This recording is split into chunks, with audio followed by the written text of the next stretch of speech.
Vitamin C plays an important role in keeping us healthy. Most mammals produce it in their livers, so they never suffer from a lack of it.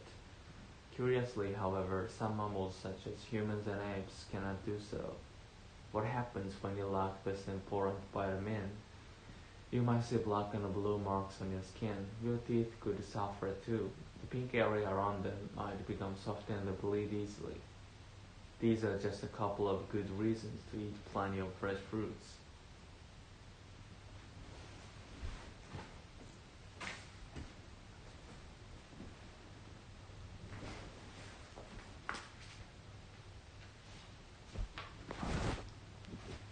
The word drug means anything that, even in small amounts, produces changes in the body, the mind, or both. This definition, however, does not clearly separate drugs from what we usually think of as food. The difference between a drug and a poison is also unclear. All drugs become poisons in large amounts, and many poisons are useful drugs in certain carefully controlled amounts.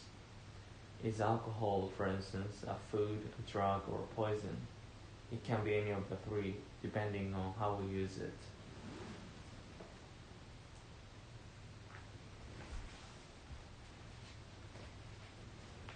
Green tea has a long history in Japan and strong ties with Japanese culture. Because of this, one might think that green tea comes from a plant unique to Japan. However, all tea, no matter what its color or taste, comes from the same plant. Then, what causes the differences in taste and color? They are in fact the result of different ways of growing the tea and treating it after it is baked.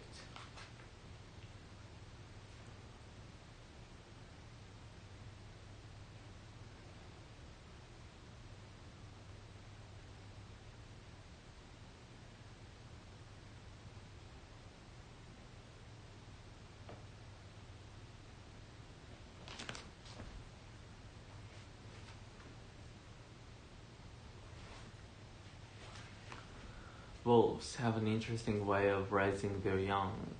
When a female wolf is ready to give birth, she digs a hole.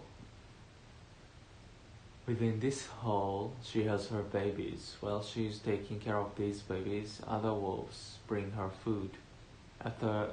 After they get a little older, the mother can leave them while she goes off to hunt with other members of the group. Then, instead of the mother, another female will stay behind to guard the young wolves.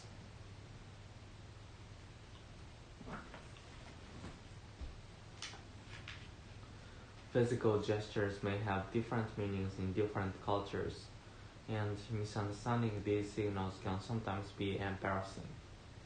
I once had an experience of which I have never forgotten. Some years ago, I took a small group of foreign students to Kyoto. I counted them with the index finger, which is common in Japan, but one of them became quiet and looked puzzled. When I asked him what was the matter, he replied, "In my country, we count people with our eyes. We use our fingers to count pigs."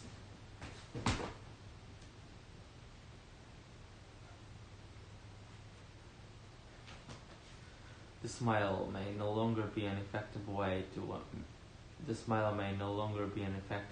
mask one's true feelings. Some psychologists have claimed that true smiles and forced smiles use different muscles. For example, in the true smile, the muscles surrounding the eyes tighten.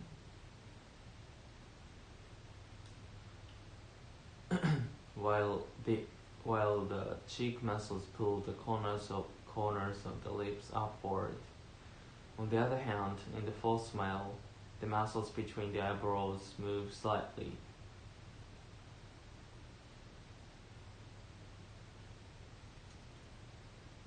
While the muscles around the mouth pull the corners of the lips downward. If the psychologist's claim is proven to be true, perhaps people will worry less about what they say and more about which muscles to use when they smile.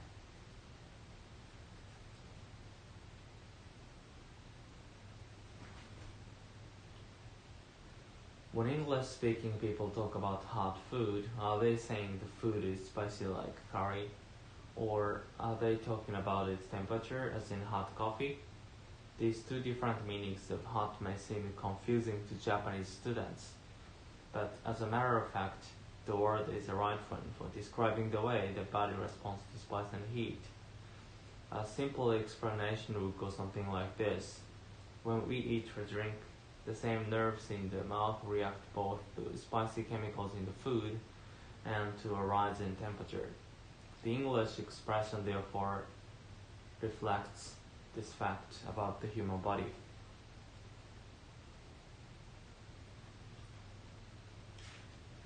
Western clothes have buttons on the right for men. This is convenient because the majority of men are right-handed. It is easier for them to use the right hand when buttoning up. Why then do women's clothes have buttons on the left, even though most women's are also right-handed? Is this a kind of discrimination? In fact, there is a reason why women's buttons are on that side. In the past, buttons were quite expensive and only very rich people could afford them. Women in such wealthy families are servants who dress them. Therefore, to make it easier for the servants, buttons were put on the left.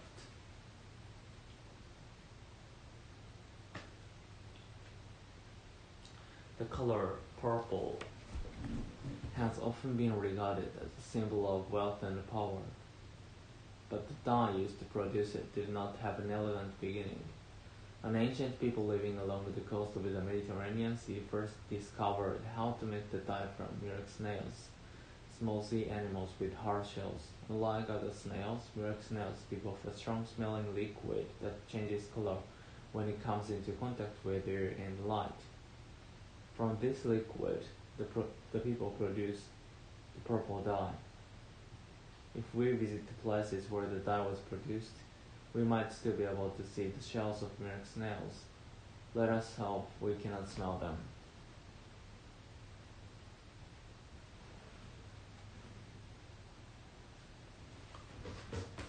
In August of 1771, Joseph Priestley put a small branch of mint into a transparent closed space with a candle that burned out the air until it soon went out.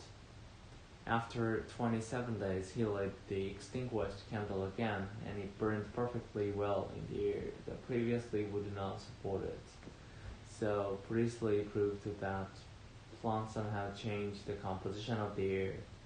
In another celebrated experiment from 1772, Priestley kept a mouse in a jar of air until it collapsed. He found that the mouse kept with the plant would survive.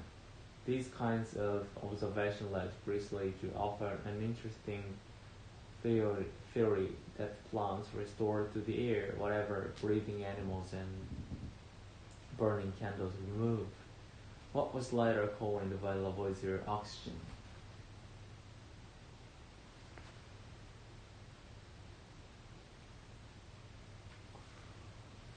When she was 26 years old, Agatha Christie left home one foggy night and disappeared. The next morning, her car was found halfway down a grassy bank with its foot stuck in the bushes. The police found her fur coat in the car, but there was no sign of it. What they suspected was attempted suicide because her marriage was seriously troubled at the time. Despite the extensive police search of the whole area, there were no clues to her whereabouts. But then, 11 days after her disappearance, the head waiter at the hotel in North Yorkshire noticed that one of the female guests looked similar to the newspaper photos of the missing novelist.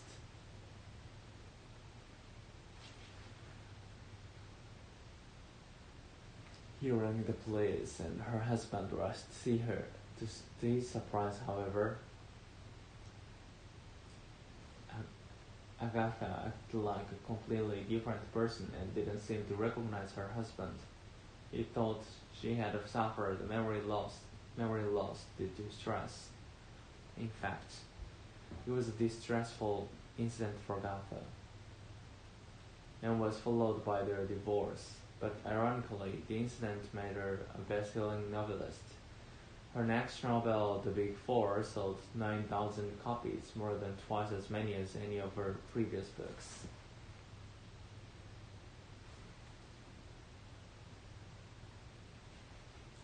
Have you ever thought about what skin does for us? Most of us are aware that skin protects us from liquid, heat, cold, dirt, and bacteria. But that is not its only job. For instance, the skin is where our bodies make the vitamin D that we need. Another function has to do with the sense of touch. Without that sense, we could not feel any difference between rough and smooth surfaces. Skin can even help us determine if someone is sick.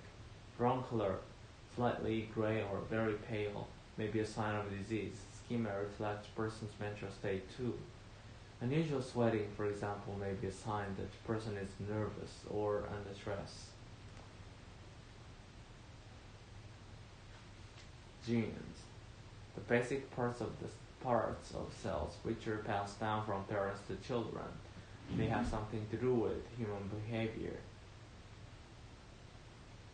In an experiment,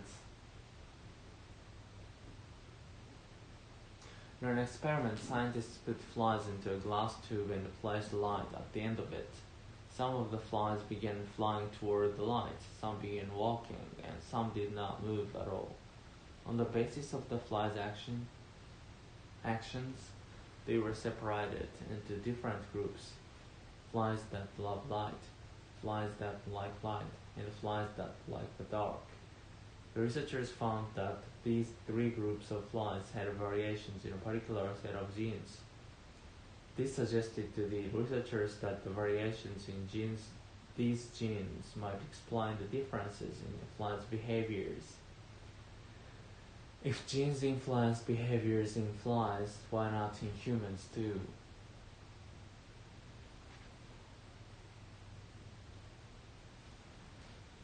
There are many benefits of reading books aloud to young children. First, reading aloud is a wonderful opportunity for parents to spend time in close contact with their children.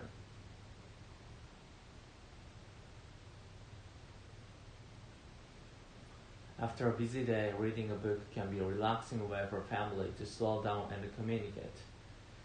Another important feature of reading aloud is that many books have thoughtful ideas or moral messages. Parents and children can explore these concepts together. In addition, listening to stories helps the child learn vocabulary and sentence structure. Moreover, some researchers believe that reading aloud to a child actually stimulates learning and benefits brain development. Studies have shown that children do better in school when their parents have read to them frequently. Psychologists, doctors, teachers, and librarians encourage parents to read aloud on a regular basis to assist the development of the child and build strong family relationships.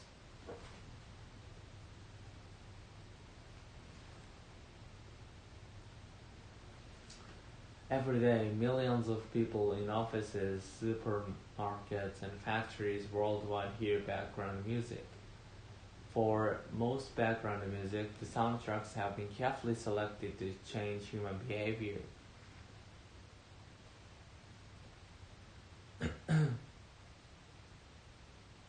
According to the research, fast music will not change human behavior as much as slow music. Slow music, for instance, will make customers shop more slowly. The longer they shop in a store, the more they will buy. Background music has also been used with great success in many factories. Fast music does not make employees work faster, as some had expected, nor does slow music make them work slower. The main effect of background music is that it reduces work-related stress and helps employees stay interested in their work. This necessarily reduces on-the-job accidents and saves companies money. Next time you hear background music, listen carefully and try to guess which of your behaviors is trying to change. Chances are that you too are somehow being influenced by background music.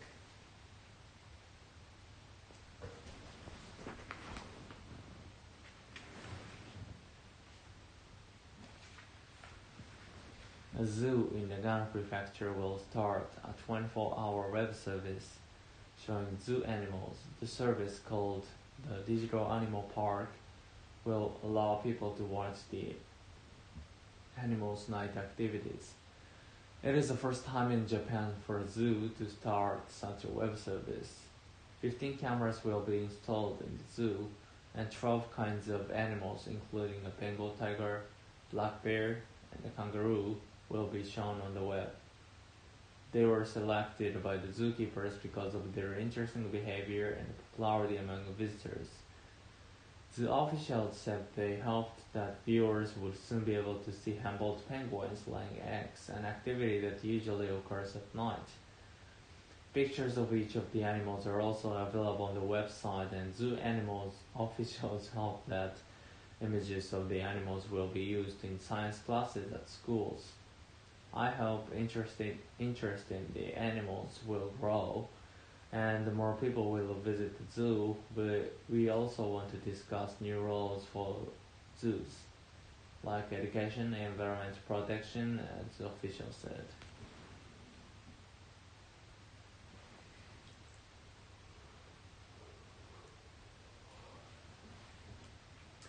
Have you ever noticed the different approaches people use to deal with problems? Some people, individualists, generally try to work through problems on their own. Other people, cooperators, tend to approach problem solving as a group matter. Each approach has positive and negative points. Individualists may often be the quickest to find an answer to a problem, and they tend to be willing to take responsibility. However, this approach is not perfect. They may be too committed to a particular position to be able to change their opinions. In this way, the individualist approach may result in difficulties later. Cooperators are valued as team members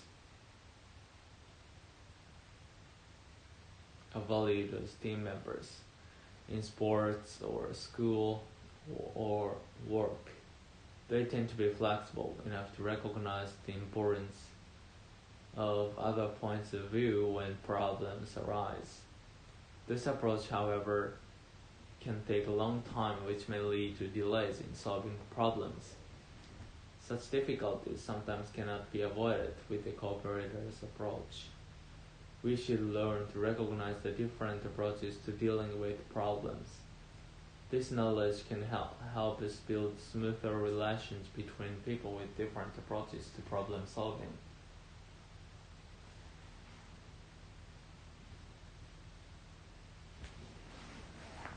Although cats appear to perform most actions instinctively, they also seem to react to human behavior and adapt themselves to it. For instance, some cats behave as if they understood their owner's feelings. One cat owner told of the time when she lay crying and exhausted on her bed, and her cat put its front legs around her head and comforted her.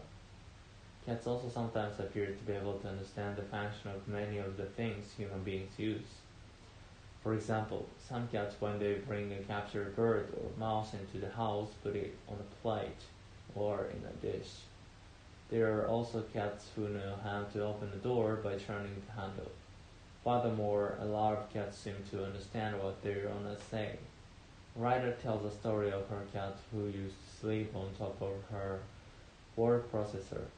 At first, when the cat's tail got in the way of the screen, the owner would push his tail away and say, "Move your tail, please." Eventually, she didn't have to push the tail, but only had to tell the cat to move it.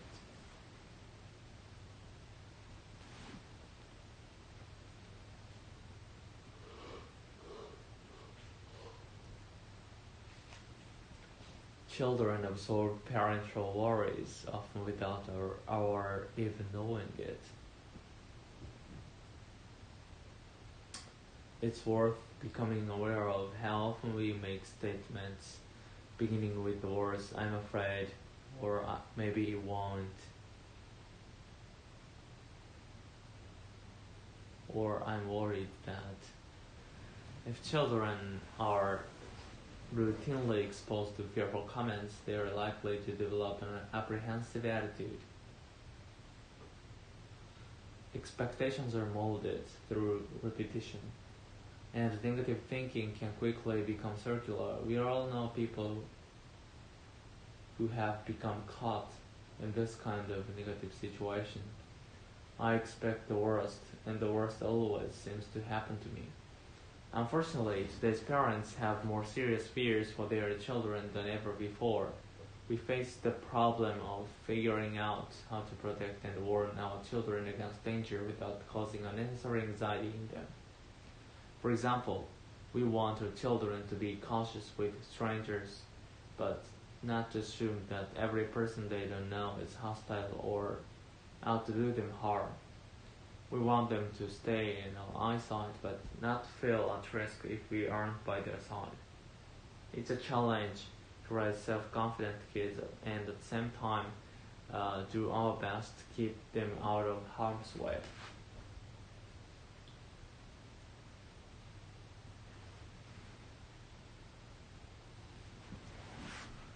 English is a language with an enormous number of words, but how many English words are there? Most dictionaries used by college students have about 200,000 words, while most full-length dictionaries have about 300,000 to 600,000. Meanwhile, an organization called the Global Language Monitor positively claims that there are exactly 988,968 English words. But counting the number of words in English is not an easy task. First of all, many words that we use in English today were originally words in other languages. Should the words sushi or tsunami be considered English words now that they are frequently used? Then there is the question of words that were used a century ago that are no longer used today. Should they be counted too? What about words that are only used in certain regions of a country?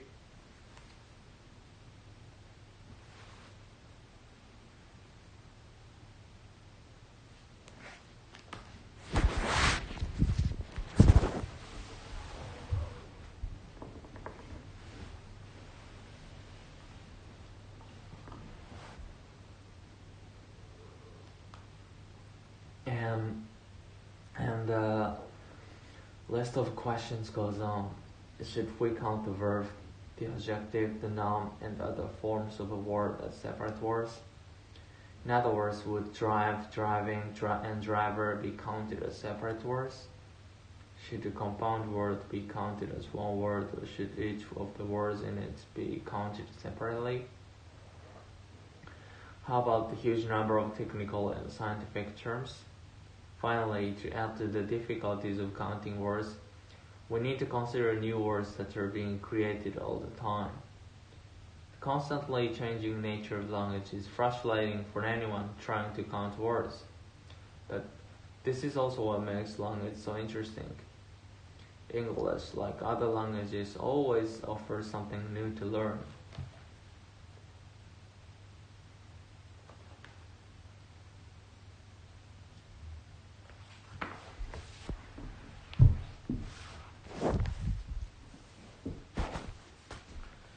There is much debate on the origin of the game of football. The Japanese and Chinese claim to have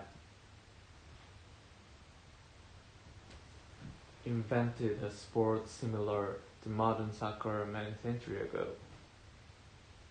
Both established in roughly 1004 BC, Kemari and its Chinese version Tsuchu vie for position as the oldest soccer-like sport.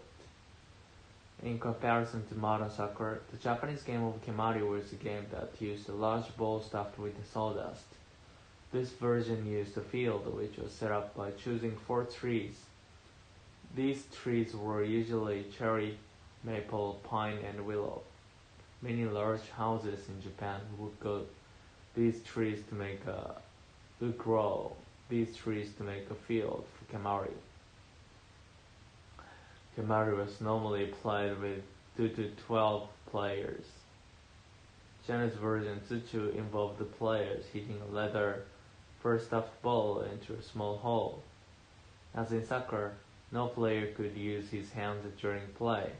It was considered an honor to be a part of a team. The first international soccer or Tsuchu match is believed to have been held in China around 50 BC.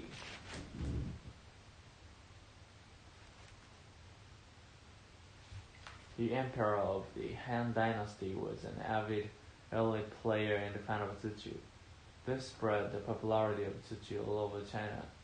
Some people in China claim that it is even possible Tsuchu could go back to 5000 BC. The British claim that soccer was created in the 8th century in Britain. It was not a recreational sport at the time, but a war game. It was a violent game and serious injury and even death were not uncommon. It was not until 1815 when Eton College set up a series of rules for the game that it became a less violent sport.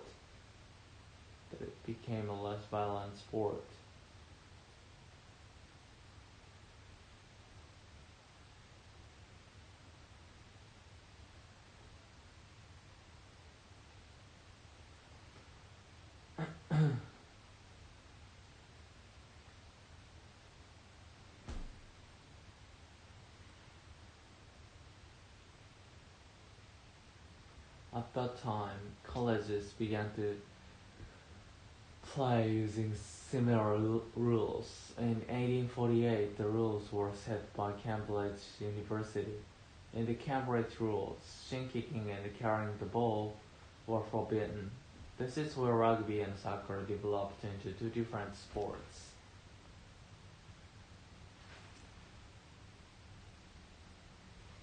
The past 30 to 40 years have seen a huge increase in the number of children who suffer from allergies, and the scientists are still looking for the explanation.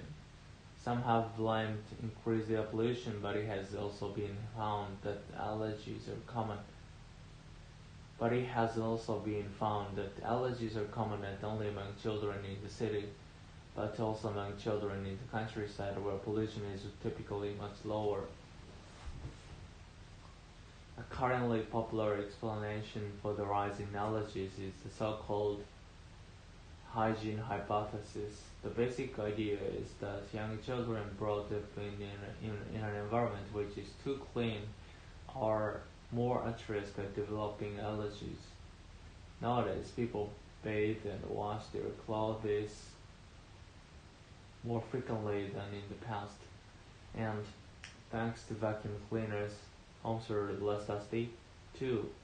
One result of all these changes is that in their early lives, children are exposed to fewer allergens, substances that can cause allergies, and this means that their bodies cannot build up natural immunity to them. Simply put, exposure to allergy-causing substances is necessary for natural protection against them to develop.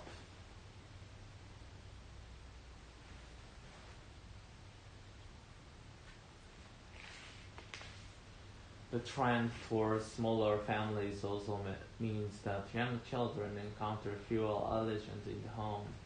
In fact, it is known that children who have older brothers and sisters are more resistant to allergies. The same is true of children who share their home with a pet. Such children are much less likely to develop the very common allergy to cat or dog hair, for example. Scientists agree that being exposed to a wider range of allergens early in life helps children to develop greater immunity. There is, however, also some data suggesting that genetics, family income, and even the parents' level of education may play a part in how likely a child is to suffer from allergies.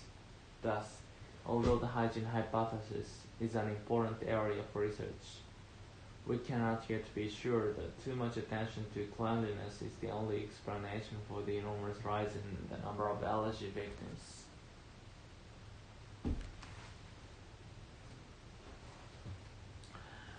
When we watch kittens and puppies playing, we realize that through play, they are learning how to live.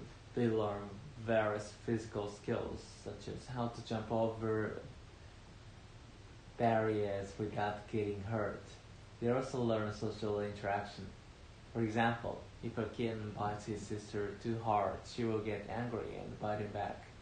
These physical and social skills form part of the training that young animal need in order to grow up. Just as kittens and puppies learn about how to live through play, so do children. But in present-day Japan, especially in cities, there is not much space for children to play in. Children need to release their energy for their mental and physical health. They need space, especially outdoors, so that they can run, jump, and yell.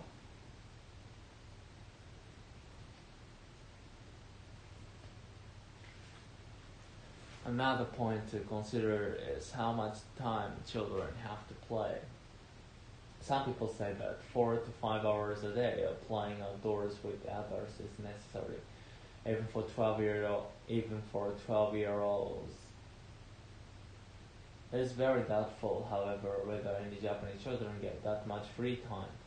Concerned about their future in an increasingly competitive society, parents generally tell their children to study more. Very few will tell them to go out and play. What do these children do at home when they are not studying? When they are not studying, they tend to spend time by themselves. They play video games or watch TV, for instance. These activities do not teach them how to get along with others. This can only be learned through playing with other children. They need to play without being told what to do by adults in order to learn about leadership and group harmony on their own. Outdoor space is particularly suitable for this purpose. Children need a proper outdoor environment where they can freely spend their time playing with friends.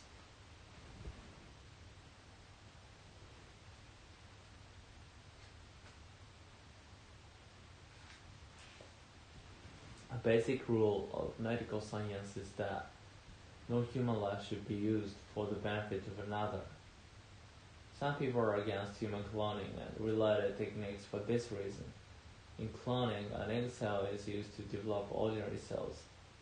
The opponents of cloning insist that this is killing because it destroys the potential of the egg to develop into a human being. Other people oppose cloning because at this stage it is unreliable. In animal experiments, for example, success rates are very low. Still others are concerned about the future that cloning might bring about. They are afraid that cloning will lead to the production of human beings for body parts. They also hear that cloning might lead to attempts to create spirit humans.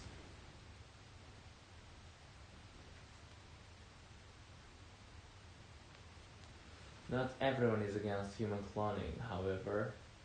Some people support cloning if it is for the purpose of medical treatments, although they oppose the cloning of babies.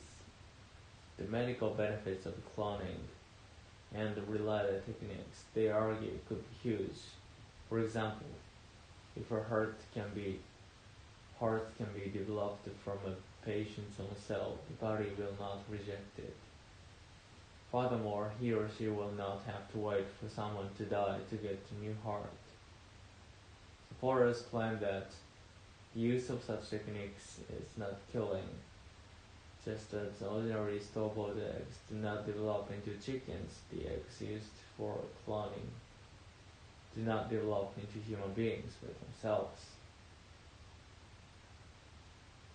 They also argue that it is already practically impossible to stop a patient from receiving medical treatment that in some way depends on cloning and related techniques. Even if one country bans cloning, there will always be another country that promotes it.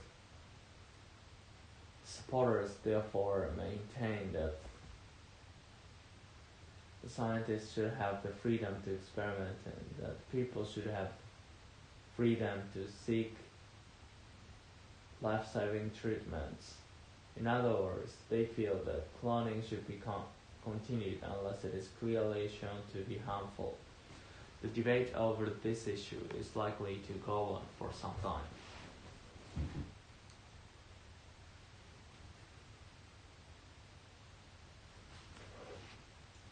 Why is it that many people who have suffered a major shock, such as divorce or the death of a family member, seem to be weaker against a variety of major and minor illnesses? One common idea among psychologists has been that people could deal with suffering more effectively if they were able to understand and accept it.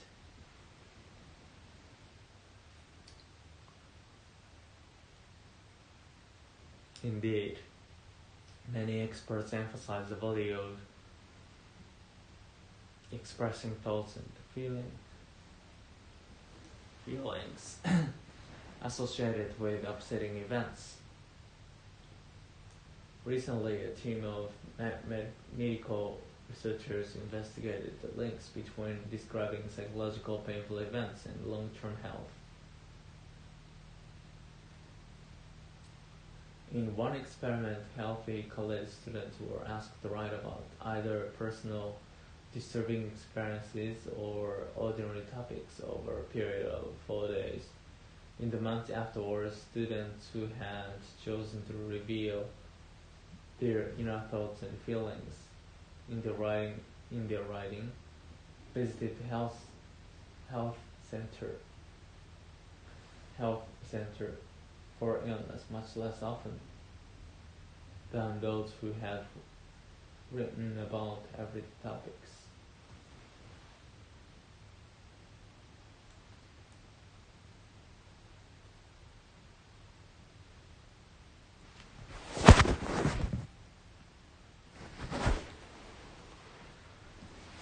In an experiment that followed, another group of healthy students were given the 4-day writing exercise. Some chose to write about highly personal and upsetting experiences, including loneliness, problems with family and friends, and death. When questioned immediately afterwards, they stated that they did not feel any better.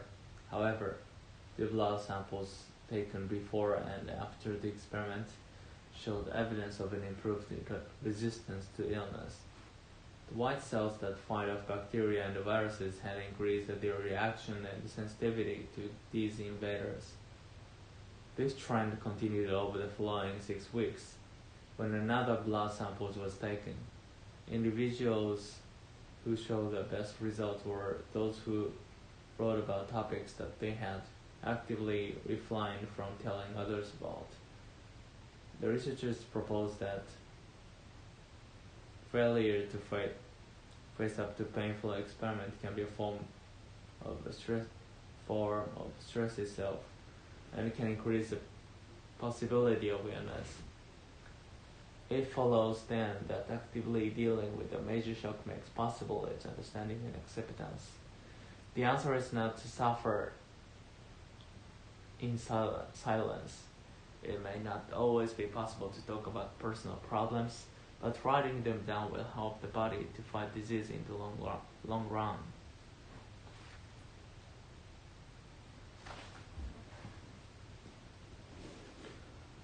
When it comes to eating, the United States has a lesson to learn from France. I'm not talking about the kind of elaborate dinners Americans often associate with the French.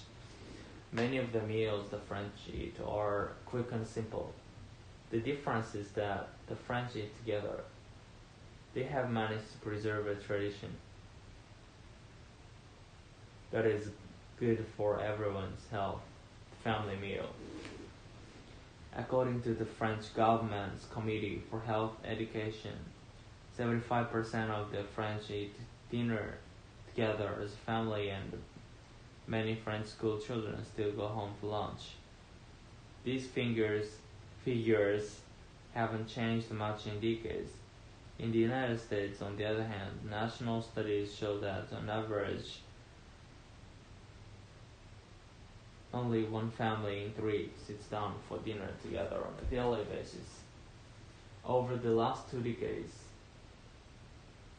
there has been a steady decline in the number of American families that eat together regularly.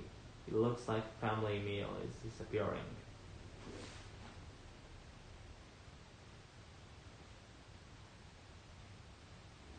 How and why did the family meal start to disappear in the United States?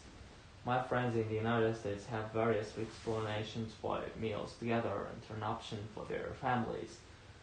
Parents and children lead hectic lives, and there just isn't time for a sit-down meal. Kids' sports schedules run on into dinner hour after a long day at work. Parents are too tired to cook. Teenagers are off on their own after school. Everyone likes different foods, they say. So what is the point of eating together? Yet, study after study shows that having meals together as a family is good for both adults and children. The University of Michigan's study found that mealtime at home was the single strongest factor predicting better achievement scores and fewer behavioral problems for children. Mealtime was far more powerful than time spent in school, studying, worshipping, playing sports, or doing arts activities. Other studies show that children like family meals. In one report, nearly 4/5 of adolescents cited eating dinner at home as one of their top-rated family activities. In a national YMCA poll in 2000, when teenagers were asked about their worries, 21% rated not having enough time with parents as their top concern.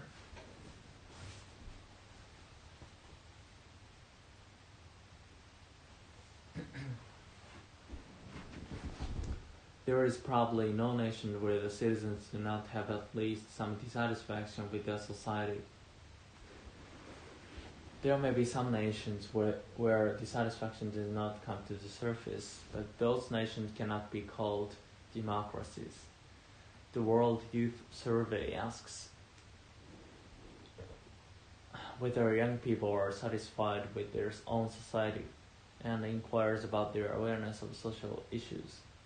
The question asked was, are you satisfied or dissatisfied with your country?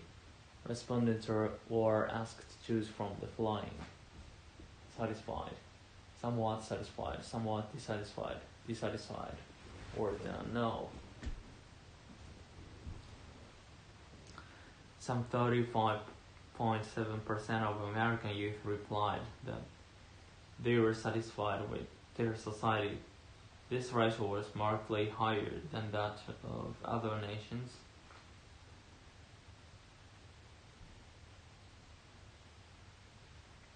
America and Sweden were the only 2 nations where the combined responses of satisfied and somewhat satisfied were in the majority. In these 2 countries, the percentage were slightly over 75%. 3 out of 4 young people in both nations were in one way or another satisfied. The responses among young people in Japan and Korea were quite similar to one another. Those who were satisfied accounted for 4.2% in Japan and 6.3% in Korea. Those who were somewhat satisfied came to 34.5% and 39.2% respectively.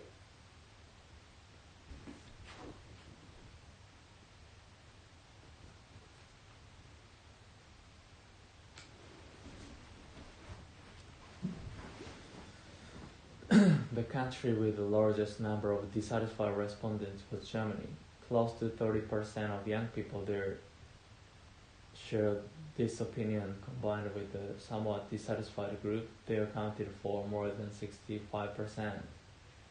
The survey also asked what problems their country faces.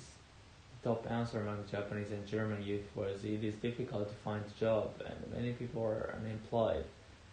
The top answer in the US and Sweden was people are discriminated against by race. The top answer in Korea was there are gaps in income and occupation among people with different educational backgrounds. The responses of these young people would seem to accurately reflect the issues that those nations are confronting. A society in which everyone can live happily may be called a utopia. However, a utopia is no more than an ideal society within the imagination. Furthermore, the Greek root of the word means nowhere. A place does not exist, and yet the possession of the sensibility that can imagine a world where everyone is happy is a special privilege of young people alone.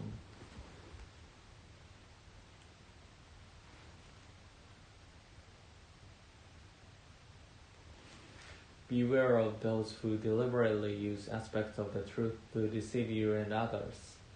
When someone tells you something that is true, but intentionally leaves out important information that should be included for full comprehension on your part to take place, they can create false impression. For example, an acquaintance might tell you, I just won $100 in the state lottery and it was fantastic when I took that $1 ticket back to the store and turned it in for $100. This woman is a winner, right? Maybe not.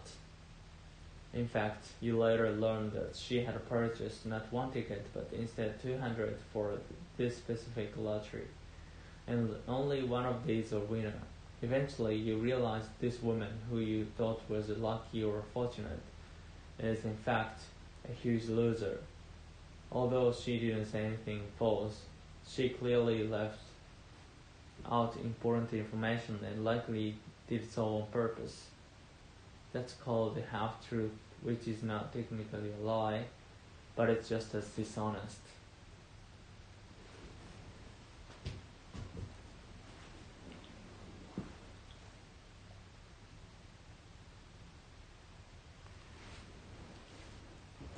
Untrustworthy candidates in political campaigns often use such deceptive communication strategies to trick voters into supporting them.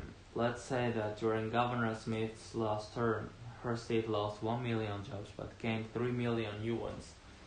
Then she seeks another term in office and enters the election race.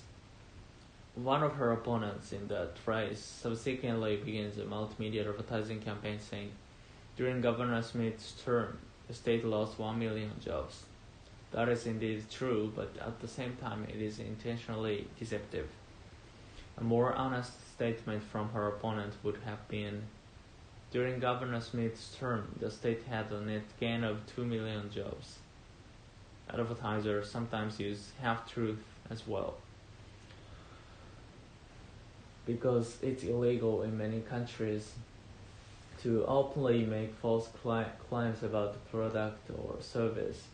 Some advertisers try to mislead you with the truth. An ad might consequently boast 9 out of 10 doctors recommend yucky pills to cure nose pimples. This is also a factual statement, but one which deliberately fails to mention that only 10 doctors were asked about yucky pills, and 9 of these actually work for the Yucky Corporation.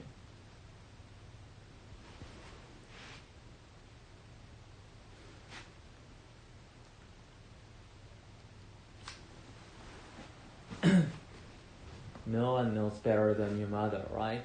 But does she know how much underwear you own? Jockey International does. Or the number of ice cubes you put in a glass? Coca-Cola announced that we put 3.2 ice cubes in glass and prefer cans to pop out of vending machines at a temperature of 2 degrees. Which potato chips do you usually eat first, the broken ones or the whole ones? Try asking a big snack maker. Big companies know the what, where, how, and when of their consumers' wants and demand. They figure out all sorts of things about us that we don't even know ourselves.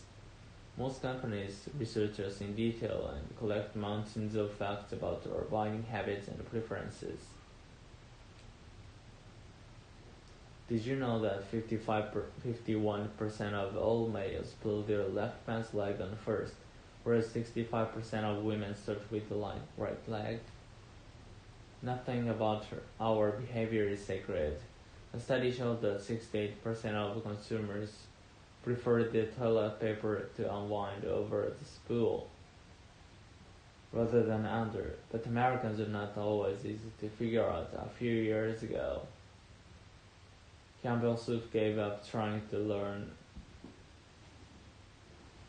Our opinions about the ideal-sized meatball after series of tests show that we prefer one so big you wouldn't fit in the can.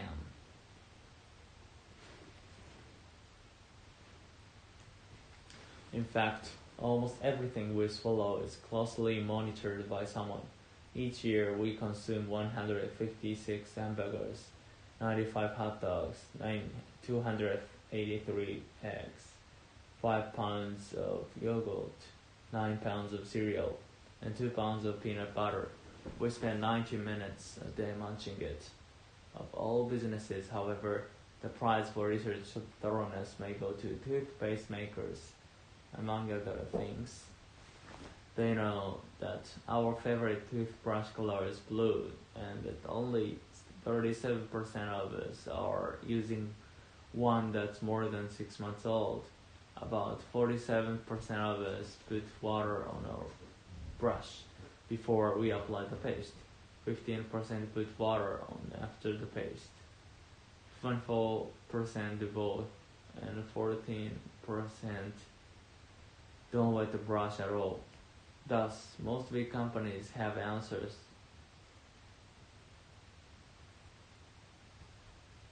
to all the what, where, when, and how questions about their consumer demand. But to affect demand, companies need the answer to one more question.